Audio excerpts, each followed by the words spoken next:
This is what the federal paperwork says about the alleged murder-for-hire plot tied to Lil Durk and the killing of Stefan Mack, and the details coming out of the indictment are a lot more specific than what people were speculating online. We're not talking about rumors, we're talking about what's written in federal documents. And according to those filings, prosecutors are laying out a money trail, recorded conversations, and statements they say were made to a confidential source inside a jail cell. That's what this video is about. No extras, no street talk, just what the paperwork claims. Let's start from the top. According to federal documents, prosecutors allege that there was a bounty placed on Stefan Mack in retaliation for the murder of Lil Durk's brother, D. Thang. In the indictment, the government claims that a co-conspirator explained to a confidential source that the total bounty for Mack's killing was $70,000, and that there was even an attempt to increase that amount to $90,000. That number matters, because it shows what the government believes the motive structure was. This wasn't random according to them. It was allegedly organized and funded. The paperwork states that individual A, who prosecutors identify as Lil Durk, allegedly contributed $50,000 toward the bounty for Mack. That figure appears more than once in the filings. The documents also claim that a portion of the payment was collected by one of the alleged participants, but that the individual believed he was still owed additional money. That's where things start to get more detailed. In the indictment, prosecutors reference statements allegedly made by one of the accused to a confidential source inside jail.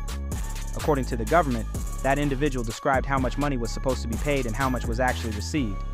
The documents claim that although $50,000 was allegedly put up, only $20,000 was received directly by the person who carried out the killing.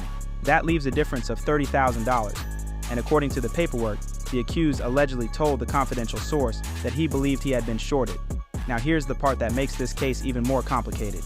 Federal filings state that the person sharing this information was speaking to someone he believed was just another inmate. But prosecutors say that inmate was actually working as a confidential source for the government.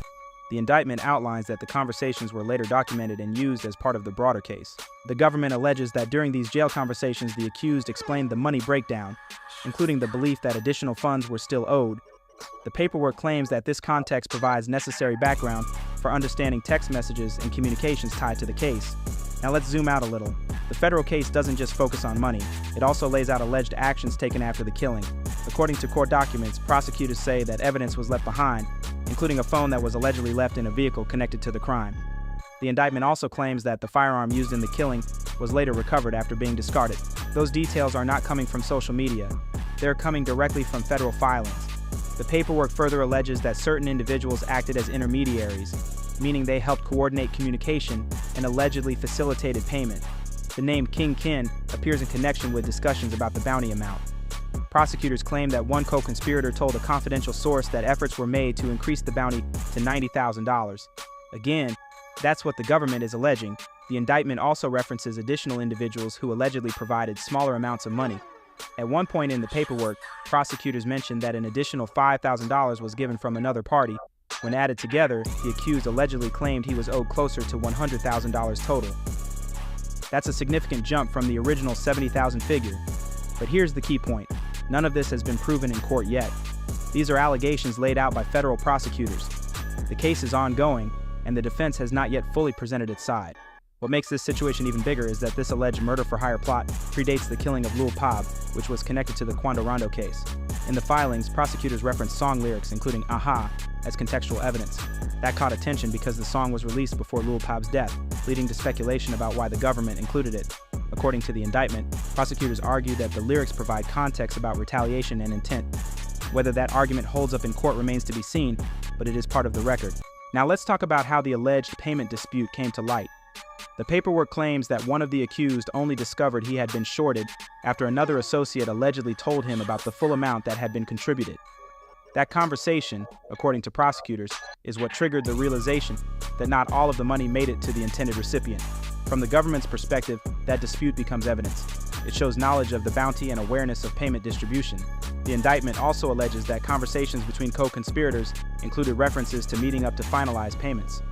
One filing claims there was a meeting tied to a podcast appearance, where money was allegedly exchanged. That detail has drawn attention because it connects a public event to the timeline prosecutors are building. Again, these are allegations written into federal court documents. Now here's why this case is being watched so closely. Lil Durk is a major artist with national recognition.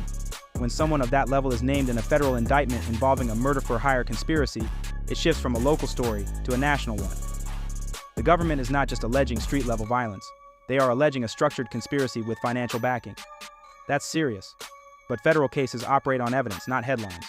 Prosecutors will have to prove that the alleged money was transferred, that the intent was there, and that the statements made to the confidential source are admissible and credible.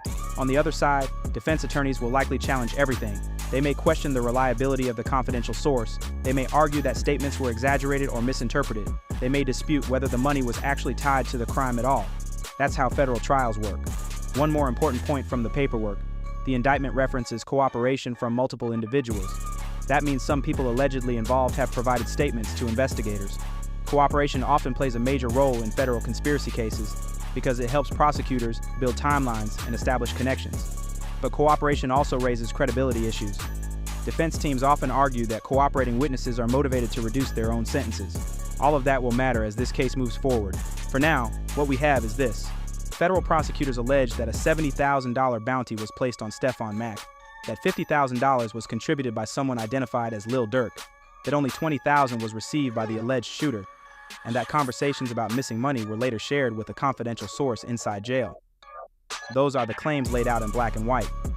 No verdict has been reached. No conviction has been handed down. This is still in the indictment phase, but the level of detail in the paperwork shows that the government believes it has a structured case. As more filings become public, more details will likely come out. There may be motions to suppress evidence. There may be plea deals. There may be trial dates set. Right now, we're watching the early stages of what could become one of the most high-profile federal cases in hip-hop this year. If anything new drops in the court filings, we'll break it down the same way, straight from the paperwork. That's where things stand right now.